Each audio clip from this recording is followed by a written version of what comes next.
There is a reason why people from all over the world have always associated the term Egypt with romantic and mysterious imagery. Egypt is one of the rare places in the world where you can travel from the modern world to the ancient one with just a short bus or cab ride. Being one of the birthplaces of civilization with a proud history and traditions that date back thousands of years. There is no end to the fantastic things to do in Egypt. Whether you want to learn about history and natural beauty, indulge in some luxury and rest at a spotless Red Sea resort, or drink coffee in Alexandria cafes like people have done for thousands of years before you. While it was tough, we have rounded up a top 10 list of attractions you should try to include on your excursion to Egypt. Keep on watching to see more of Egypt. Number 1. Cairo. Every trip to Egypt should undoubtedly include a stop in Cairo. The pyramids of Giza, several of the nation's top museums, and a plethora of historical, modern, and cultural sites may all be found there. In addition to all of that, a megacity of over 20 million people is the place to go if you really want to get a feel for what's going on in real Egypt. No other Egyptian city will give you quite such an insider's view into the culture and lives of modern-day Egyptians. Cairo is also by far the best Egyptian destination for restaurants and nightlife. Number 2. Luxor. The majority of ancient Egypt temples and tombs, including the famous Karnak Temple and the Valley of Kings, are located in Luxor, which is today's version of Thebes, the ancient Egyptian capital. Nile cruises sail between Luxor and Aswan, the southernmost city on the Nile, and depending on your route, you can depart from either location. While there isn't much to do in Luxor in terms of dining or nightlife, you'll spend the majority of your time after sightseeing at your hotel or on the cruise ship. Number 3. Hurghada. Searching for a beach vacation with fine white sands and clear water? There are literally hundreds of hotels in Hurghada and its nearby resort communities, including Makati Bay, Sal Hashish, ranging from family-friendly water park resorts to exclusive adult-only hideaways. Hurghada is renowned for being a fantastic diving and snorkeling location. But if you'd rather spend time on the beach than underwater, there are a few pristine Red Sea islands that are just a short boat ride from Hurghada's dock. If you want to venture outside and explore, Hurghada City proper offers a ton of eateries and bars, so you won't have to stay in your resort all night. Number 4. Aswan. Because of the Nile cruises that travel between these two ancient Egyptian cities and last anywhere from 3 to 5 days, visiting Aswan is typically combined with a trip to Luxor. Ancient Nubia, which today stretches from southern Egypt into northern Sudan, was situated directly south of Aswan. With the new kingdom, Nubia joined Egypt, and now Aswan places high value on its Nubian traditions and culture. The Great Temple of Abu Simbel, which is roughly a 3-hour journey south of the city, is another attraction in Aswan. The majority of visitors go from Aswan to Abu Simbel on a single day. Aswan is mostly a tourist destination, similar to Luxor, in that it doesn't provide much in the way of food or nightlife.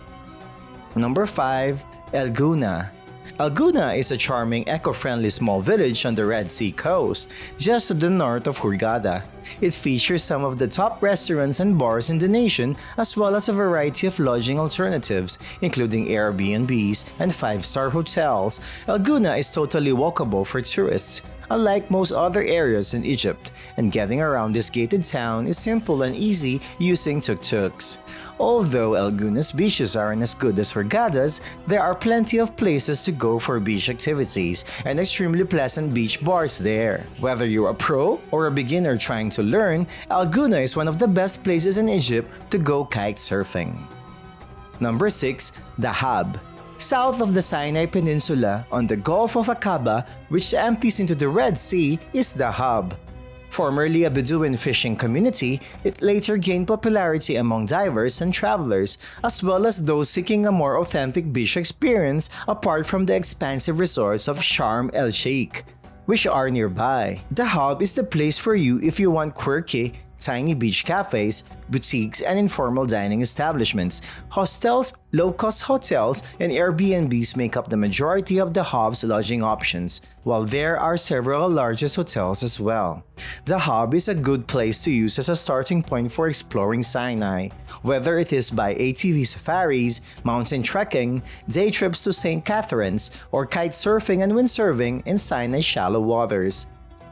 Number 7. Siwa Oasis. Siwa Oasis is located so far into Egypt's western desert that it is more remote than any other Egyptian town or city, and is thus closer to the Libyan border. Siwa's legacy, culture, and language are exclusively Siwi because the region was cut off from the rest of Egypt until a road connecting to it, Marsa Matruh, was constructed in the 1980s. Egyptians and foreigners alike travel to Siwa to unplug, camp, stay in rustic eco-lodges, and take in the serene serenity of the area.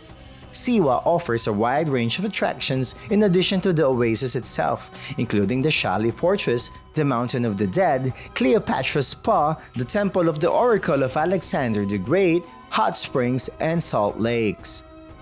Number 8. Sharm el-Sheikh. For anyone looking to unwind at their hotel's beach, relax by the pool, and eat and drink to their heart's content with the resort's all-inclusive packages. Sharm el-Sheikh is the Sinai Red Sea sweetheart. Moreover, Sharm el-Sheikh is well known all over the world. Sharm and its nearby protectorate, Ras Mohammed National Park, offers some of the richest aquatic life on the planet, making them excellent locations for diving or snorkeling. There are numerous local and international flights into Sharm el-Sheikh's airport every day, so you don't have to worry about the long trip from Cairo, which takes around 6 hours. Number 9. Nuweiba and Ras Shaitan. Between the Sinai Peninsula cities of Nuweiba and Taba, known as Ras Shaitan, that is stuck between mountains and the Gulf of Aqaba. The Bohemian beach camps in Ras Shaitan and Nuweiba, which are often run by indigenous Bedouins, are well known. You're free to pitch your own tents directly on the beach, and the camps are a combination of beach huts and basic chalets. You'll have to access a shared bathroom if you're camping or sleeping in a beach hut. You can have your meals in the communal main hut right on the river at the majority of the campgrounds, which have straightforward menus. There is typically a large campfire at night when the Bedouins and the visitors from around the world gather and talk, play instruments, and sing. Number 10. Black and White Desert. Egypt's Black and White Deserts are located deep within the western deserts between the Farafra and Bahareya oases. You could easily camp in both on a 2-night trip because they are only an hour and 15 minutes apart, or you could just overnight in one and visit the other. Massive white chalk formations, some of Egypt's most amazing natural beauties, are what make the White Desert in particular so popular with campers. You'll set up camp among these strange-looking formations which were created over millennia by wind and sandstorms. The black volcanic material that is concentrated on top of the yellow sand dunes and is a byproduct of previous eruptions is how the Black Desert got its name. Which of these places do you want to visit? Also, check out this other video if you want to visit Mexico. Don't forget to like and subscribe for more of our top 10 prime picks.